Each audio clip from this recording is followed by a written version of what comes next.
அதாவதுங்க மாபலிங்கிறது என்பது மலையாளத்தில், மாவலிங்கிறது தமிழில்.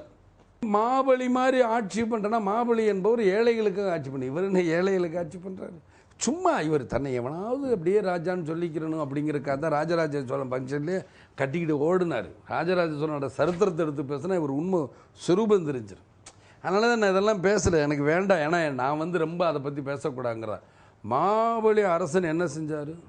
நல்லது தான் பண்ணாருன்னு சொல்கிறாங்க. இவரும் அதே மாதிரி நான் நல்லது தானே பண்ணேங்கிறார். நல்லா புரிஞ்சுக்கணும், இவர் சொன்ன சரித்திரத்தை நீங்கள் நல்லா புரிஞ்சு. மாபலி அரசன் சொல்கிறாங்களாம், அப்போ தேவர்கள்லாம் கடவுளை பார்த்து சொன்னார்களாம். என்ன சொன்னாங்கன்னா, இந்த மாதிரி மாபலி அரசன் இப்படியெல்லாம் பண்ணுறான், அவனை அழிக்கணும்.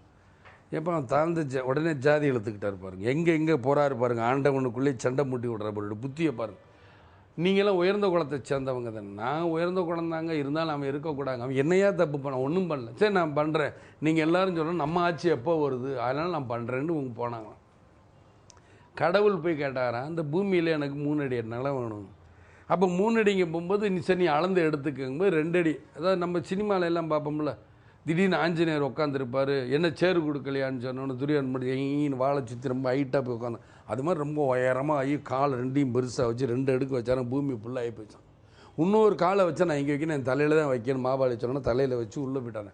என்னப்பா என்னை போட்டு உள்ளே தள்ளிட்டீங்களே, நான் மக்களுக்கு நல்லது தானே செஞ்சேன். அப்படிங்கும்போது திருவோண நட்சத்திரத்துக்கு நீங்கள் வெளியே மக்களை தரிசிக்கணும் கேட்டாலும் அந்த வரத்தையும் கொடுத்தாரு அப்படின்னு.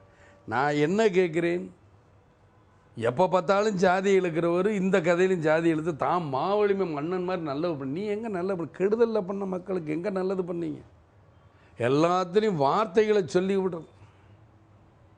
ரேடியோ கொடுத்தேன், டிவி கொடுத்தேன், கேஸ் அடுப்பு கொடுத்தேன், 1 ரூபாய்க்கு அரிசி கொடுத்தேன், எல்லாம் சொல்கிறதோடு சரி, எதையுமே நிறைவேற்ற கிடையாது.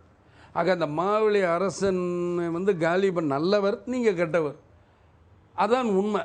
அவன் தெய்வம். இன்றைக்கி தெய்வங்கிறது யார்? தெய்வத்துக்கிட்ட இவங்கெல்லாம் போய் முறையிட. இந்த தெய்வங்கிறது மக்கள் ஓட்டு போட்டால் தானே நீயே வரும். மக்கள் தான் உங்களை ஊழல்வாதிங்கிறாங்களே, அந்த மக்கள் தெய்வம். நான் அதான் சேலத்தில் சொன்னேன், இந்த கம்சன் அரக்கன் கம்சனை கிருஷ்ணனாகிய மக்களாகிய நீங்கள் அழிக்கணுங்கிற, அதுதான் நடக்க போகுது.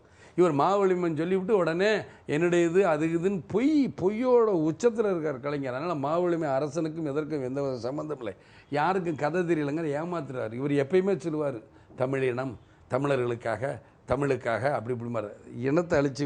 நான் கேட்குறேன், தமிழர் அப்படின்னு நீங்கள் சொல்கிறீங்க, ஒத்துக்கிறேன். இந்த தமிழன் நீங்கள் தமிழரோட என்றைக்காக கூட்டணி வச்சுருக்கீங்களா? உங்களை யார் வடக்கு போய் கூட்டணி வைக்க சொன்னால் சொல்லுங்கள் பார்ப்போம்.